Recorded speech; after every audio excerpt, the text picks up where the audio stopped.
Boker Tov, il est 8h, heure de Jérusalem, 7h, heure de Paris. C'est l'heure du premier journal d'information ce matin sur Studio Kalita, relayé sur les ondes de Radio J à Paris.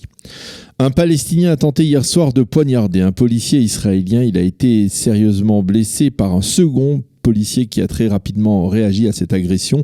Cela s'est passé à Hadera et il s'est avéré que le jeune Palestinien de 21 ans était en situation illégale en territoire israélien. L'agresseur a éveillé les soupçons de 2 policiers, donc israéliens, qui lui ont demandé ses papiers. Pour toute réponse, le Palestinien a sorti un couteau et a donc tenté de poignarder l'un des 2 policiers. Une révélation faite hier par l'armée israélienne. Dans la nuit du 28 au 29 juin dernier, un pilote de l'armée de l'air israélienne a tiré par erreur un missile en direction d'une cible située en territoire syrien. Il ne s'agissait pas d'une cible importante. Il n'y a pas eu de blessés ni côté syrien ni côté israélien, mais cette erreur a coûté au pilote israélien une suspension de vol pendant apparemment une courte durée. Celui-ci a déjà repris sa place dans son escadrille. Il faut rappeler que ces derniers mois, on a recensé plusieurs tirs de missiles israéliens en direction du territoire israélien. Également, on a vu également des tirs en direction du territoire israélien.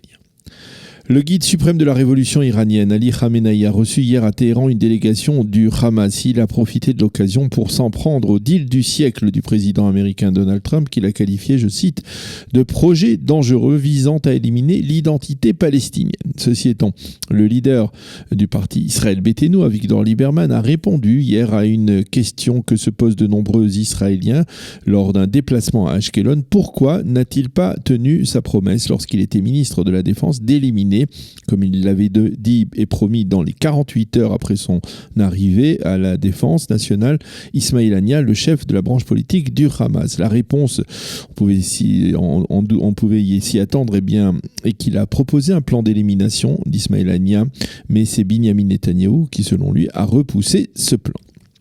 Ce qui nous amène à une page politique en perspective des élections législatives du 17 septembre, jour J, moins 56. Rien ne va plus à gauche. Jamais l'union de la gauche n'a paru aussi lointaine et difficile à concrétiser au sein du Parti travailliste.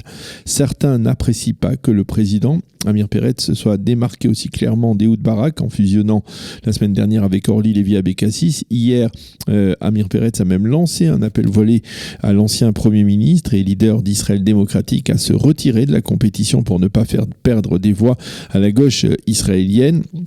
Si ça continue, Amir Peretz sera le principal responsable de l'échec de la gauche aux prochaines élections, a déclaré l'un des responsables travaillistes. Il faut souligner que dans les derniers sondages, le parti de Ehud Barak flirte avec le seuil d'éligibilité, d'ailleurs, tout comme le parti d'extrême gauche Meretz. Par contre, à droite, il semble que l'on s'achemine peu à peu vers la formation d'un bloc technique qui sera conduit par Ayelet Shaked et qui inclura toutes les formations politiques à droite du Likoud, y compris Otzma Yehudit, c'est-à-dire les disciples du rabbin Meir Kahana.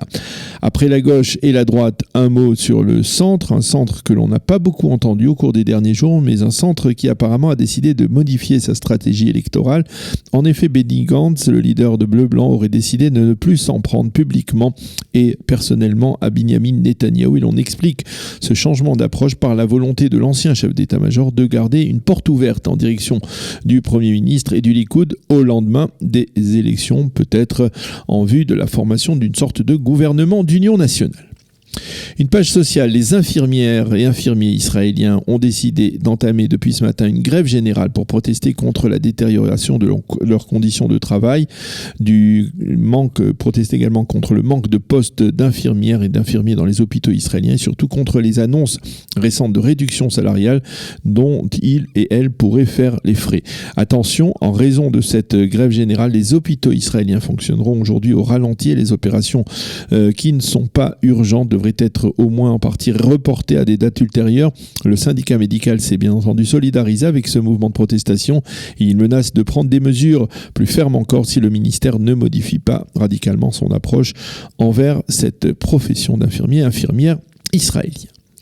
Et puis nous terminerons ce premier journal d'information par un développement immobilier presque historique, puisque la célèbre maison du KKL, qui est située au cœur de Tel Aviv, près de Dizengoff Center, et qui a été le théâtre de nombreux événements politiques importants avant la création de l'État d'Israël, eh bien cette maison va devenir un hôtel boutique. C'est la direction du KKL qui a pris hier cette décision. La maison du KKL a été construite en 1937. Elle était le siège des premières instances du Yishuv à la fin des années 30 et dans les années 40, comme le Conseil du peuple ou le Directoire du peuple. Et c'est là enfin qu'a été validé le texte de la déclaration d'indépendance de l'État d'Israël. La météo, le temps sera de plus en plus chaud au cours des prochains jours, avec un retour de la canicule jusqu'à la fin de la semaine. Il fera aujourd'hui 33 degrés à Jérusalem, 31 à Tel Aviv et 41 degrés à Eilat. C'est la fin de ce premier journal d'information sur Studio Kalita.